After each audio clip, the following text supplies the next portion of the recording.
Ya, selamat pagi anak-anak. Kita akan lanjutkan lagi masih di materi bab 3 mengenai klasifikasi zat dan perubahannya.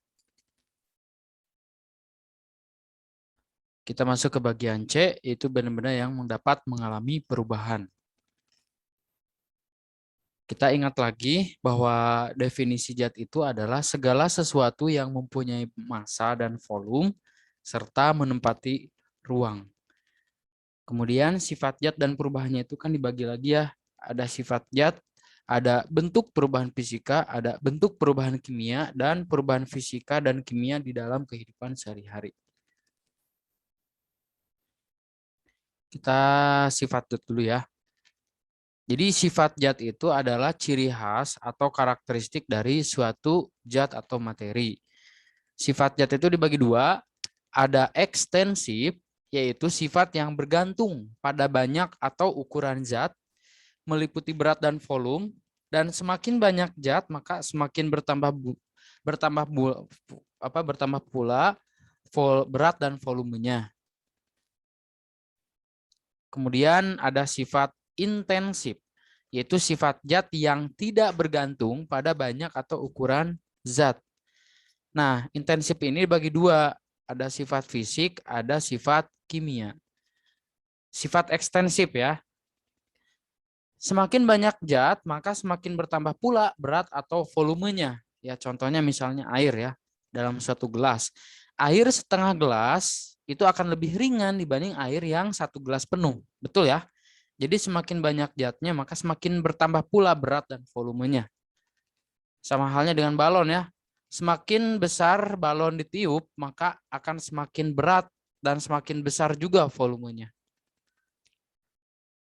Sifat fisik, yaitu sifat yang yang dimiliki zat saat materi tersebut tidak berubah menjadi zat yang baru. Ya, jadi sifat fisik itu tidak merubah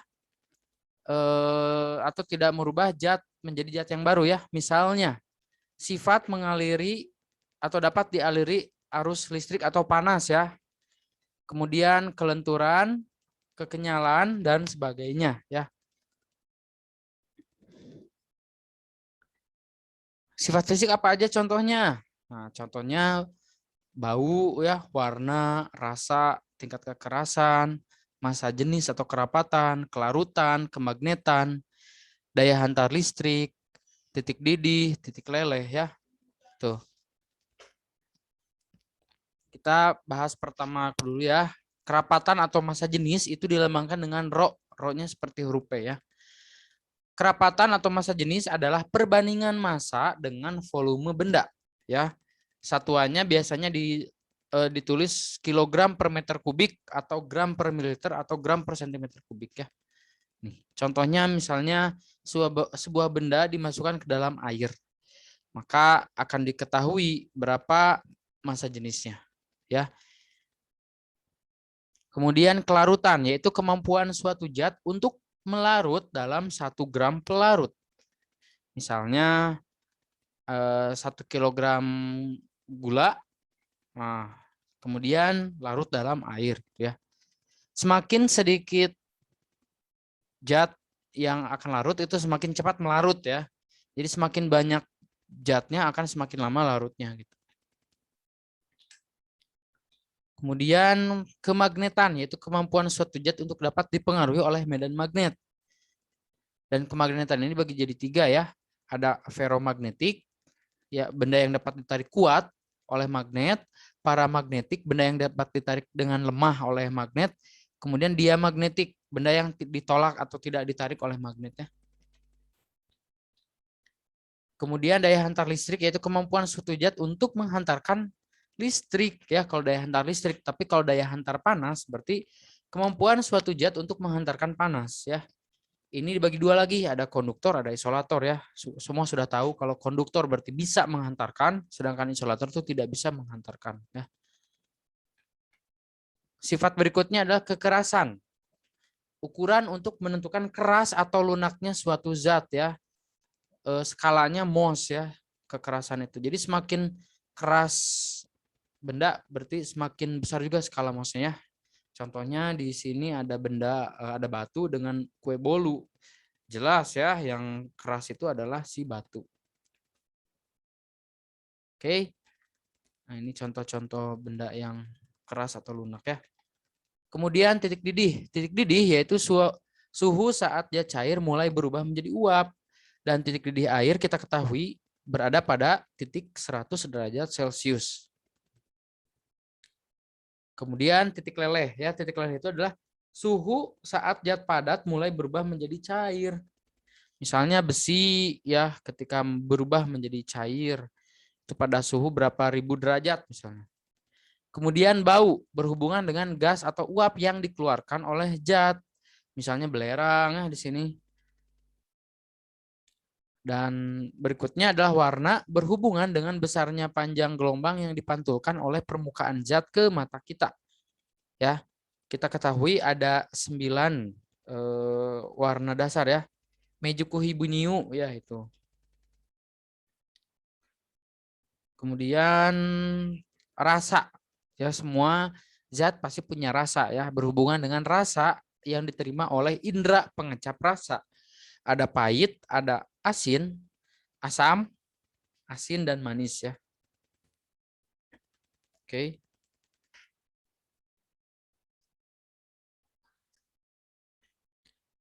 Ya, kita lanjutkan lagi ya. Masih di materi bab 3, kita akan membahas tentang massa jenis ya.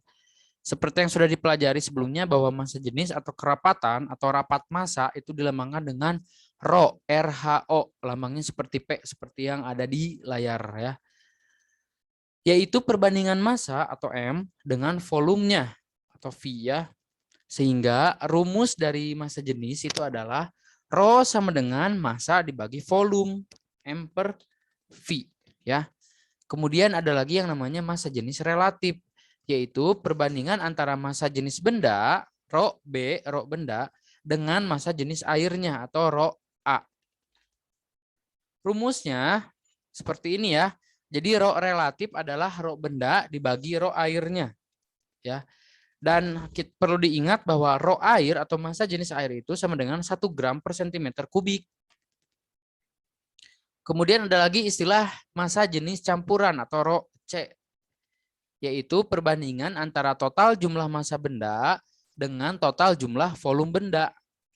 Sehingga rumusnya itu adalah Rho sama dengan massa 1, massa 2, dan massa seterusnya dibagi dengan volume 1, volume 2, dan volume seterusnya. Atau total volumenya ya. Seperti itu. Nah, di sini ada contoh dari massa jenis ya, dari beberapa zat. Air itu massa jenisnya 1 gram per sentimeter kubik atau 1000 kg per meter kubik. Alkohol 0,8 atau 800 kg per meter kubik dan seterusnya ya. Biasanya di soal juga dikasih tahu ya, massa jenis benda sekian, berapakah apanya gitu ya. Nanti ada contohnya ya, kita buat. Kemudian satuan massa jenis itu adalah gram per sentimeter kubik ya, satuan massa jenis itu. Atau kilogram per meter kubik ya. Untuk CGS-nya diulangi yaitu gram per sentimeter kubik, untuk MKS-nya adalah kilogram per meter kubik. Dan perlu diingat bahwa 1 cm kubik itu sama dengan 1 ml. 1 desimeter kubik itu sama dengan 1 liter ya. Oke, sifat massa jenis ya. Semakin kecil massa jenis, maka benda akan semakin mengapung. Mengapung di air ya maksudnya. Jadi semakin besar massa jenisnya maka benda akan semakin tenggelam ya. Ini ilustrasinya nih.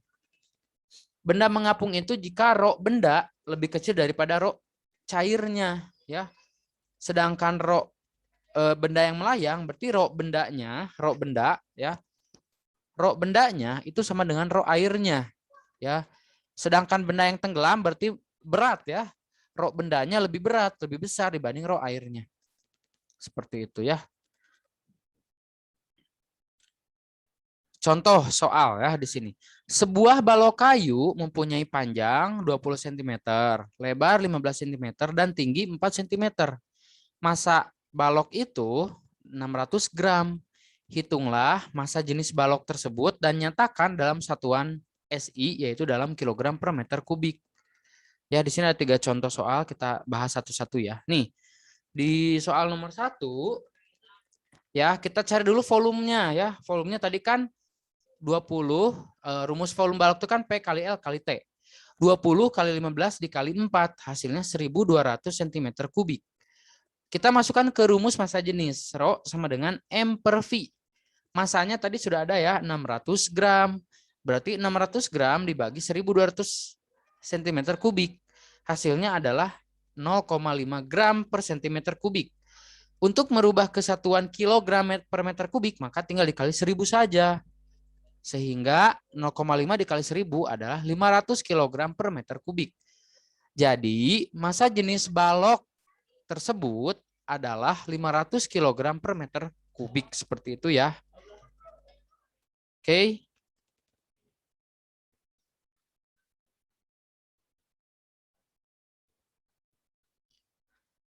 Ya, kita lanjutkan lagi ya. Tadi materi massa jenisnya sudah.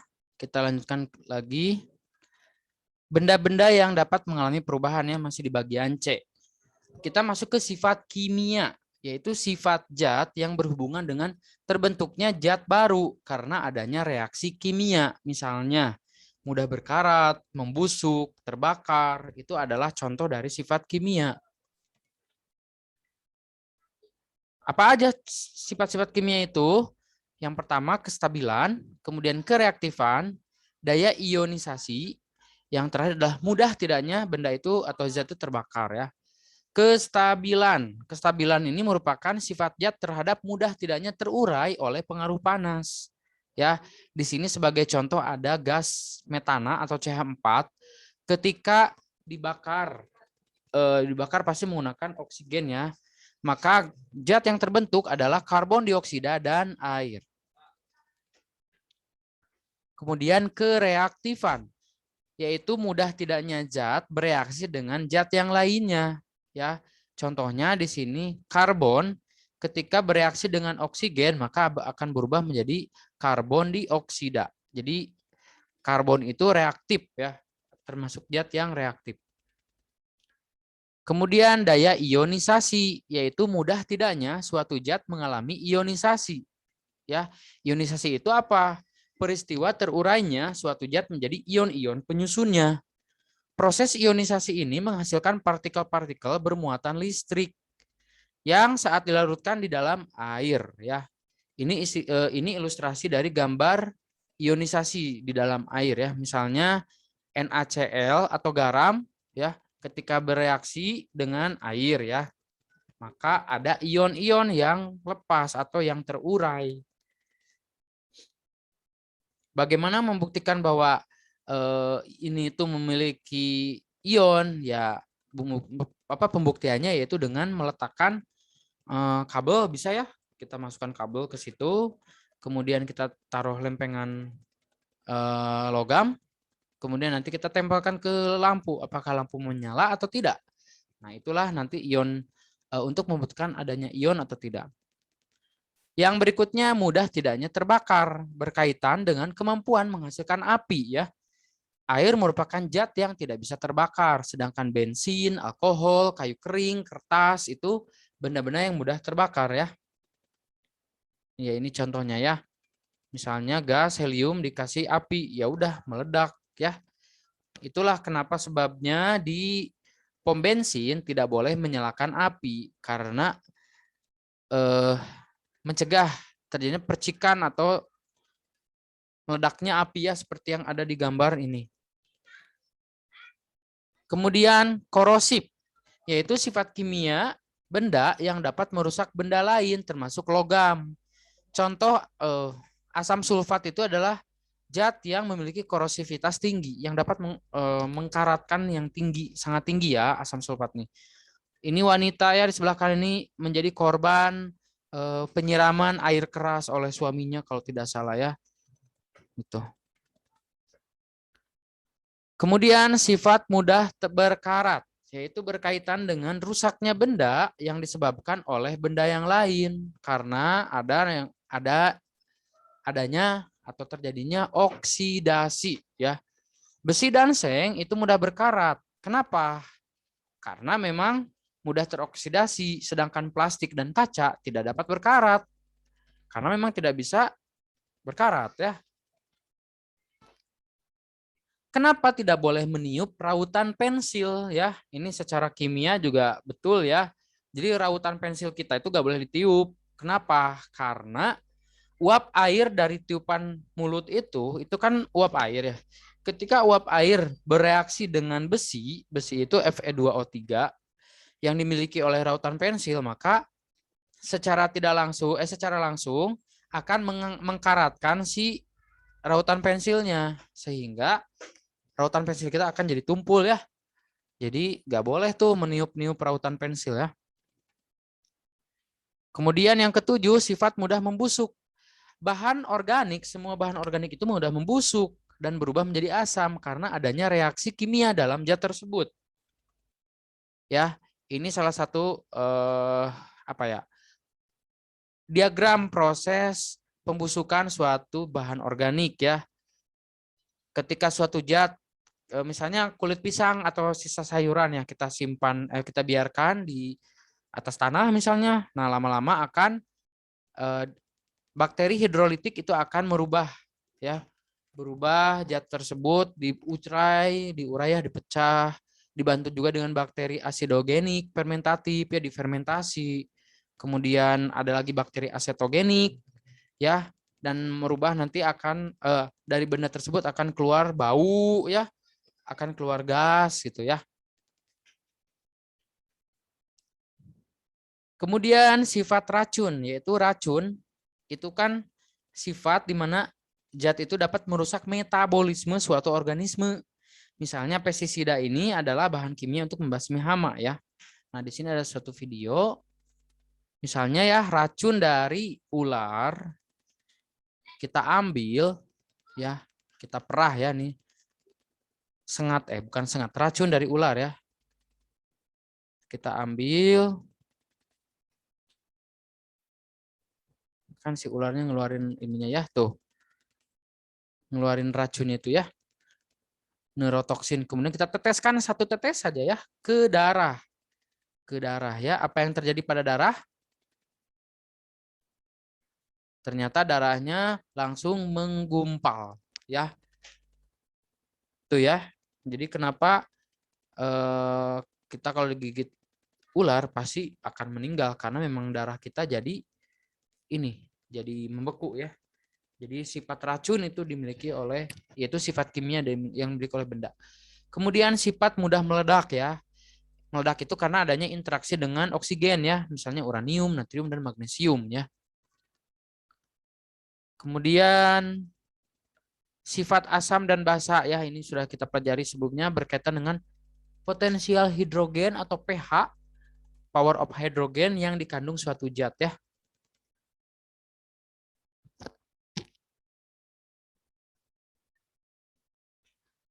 Ya, kita lanjutkan ya. Sekarang kita masuk ke perubahan fisika dan perubahan kimia pada zat ya. Perubahan zat itu dibagi dua ya, secara fisik ataupun secara kimia. Nah, di sini ada gambar nih. Kalau misalnya kayu atau benda dibakar, apakah termasuk perubahan fisika atau kimia?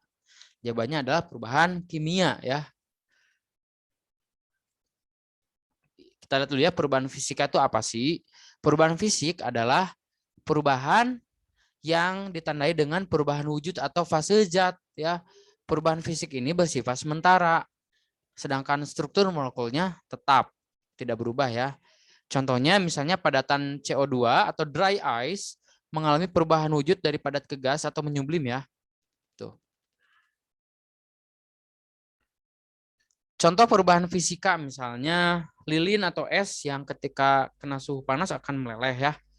Kemudian kapur barus akan hilang karena dia menguap. Minyak wangi juga sama ya. Contoh yang lain misalnya perubahan bentuk ya, misalnya kayu diubah menjadi meja, jadi kursi, beras ditumbuk jadi tepung, kemudian kain berubah menjadi celana, itu adalah perubahan fisik secara fisik saja ya. Ini misalnya tepung ya, beras ketika ditumbuk jadi tepung, jagung ditumbuk jadi tepung juga. Nah, apa perubahan kimia? Nah, perubahan kimia ini ditandai dengan terbentuknya zat yang baru. dan sifatnya tetap ya. Bersifat tetap karena zat baru yang terbentuk dari hasil pembakaran tidak dapat diubah menjadi zat yang utuh kembali. Misalnya, lilin yang dibakar itu akan menghasilkan karbon ya atau abu. Ininya ya, sumbunya. Jadi sumbu lilin ketika dibakar dia adalah zat kimia, perubahan kimia.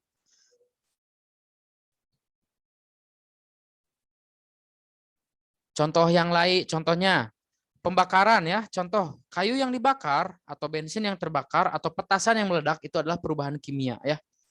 Kenapa? Karena ada karbon pada akhirnya. Kayu yang dibakar akan berubah jadi arang. Nah, arang itu adalah karbon ya, yang warna hitam itu adalah karbon. Yang kedua, proses fermentasi. Susu menjadi keju, singkong menjadi tape, kedelai menjadi tempe, tepung terigu menjadi roti, itu adalah perubahan kimia. Ada struktur yang berubah di dalamnya karena proses reaksi kimia ya. Kemudian proses perusakan ya, pengkaratan besi ini adalah perubahan kimia ya. Pelapukan pada kayu juga dan pembusukan sampah adalah perubahan kimia karena ada struktur zat yang berubah. Kemudian proses biologis makhluk hidup ya, seperti ini misalnya. Respirasi ya. Oksigen dihirup oleh kita. Kemudian yang dikeluarkan adalah CO2, berubah kan? Yang tadinya oksigen ketika keluar dari paru-paru berubah menjadi karbon dioksida. Itu adalah proses perubahan kimia secara biologis ya. Kemudian fotosintesis juga sama ya. Yang tadinya bahan-bahan fotosintesis kan ada air, ada CO2, kemudian diurai atau diubah oleh tumbuhan menjadi oksigen ya. Keluarnya adalah oksigen dan energi atau C6H12O6. Itu ya, ada perubahan kimia, ada perubahan struktur. Kemudian proses perkembangan ya. Bayi menjadi manusia dewasa, cabai hijau menjadi cabai merah, pisang mentah menjadi pisang yang matang. Itu adalah proses kimia ya, perubahan kimia. Nah, sekarang koran yang dibakar itu perubahan fisik atau kimia? Jawabannya adalah perubahan kimia ya. Lihat, ingat, semua benda yang terbakar akan berubah menjadi arang atau karbon ya. Beras menjadi tepung, perubahan fisik atau kimia? Jawabannya adalah perubahan fisik karena hanya fisiknya aja yang berubah ya. Strukturnya tetap. Kayak beras ini kan C6H12O6 ketika ditumbuk apakah berubah jadi CO2? Kan tidak, tetap sebagai C6H12O6. Itu ya. Jadi udah tahu ya bedanya antara perubahan fisik dan perubahan kimia ya. Oke anak-anak, itulah materi bab 3 sudah selesai ya. Dimohon untuk mempelajari lagi materi-materi yang sudah Bapak sampaikan. Kalau misalnya ada yang tidak dimengerti, boleh langsung ditanyakan ke Bapak ya. Oke, terima kasih untuk perhatiannya. Tuhan Yesus memberkati kita semua.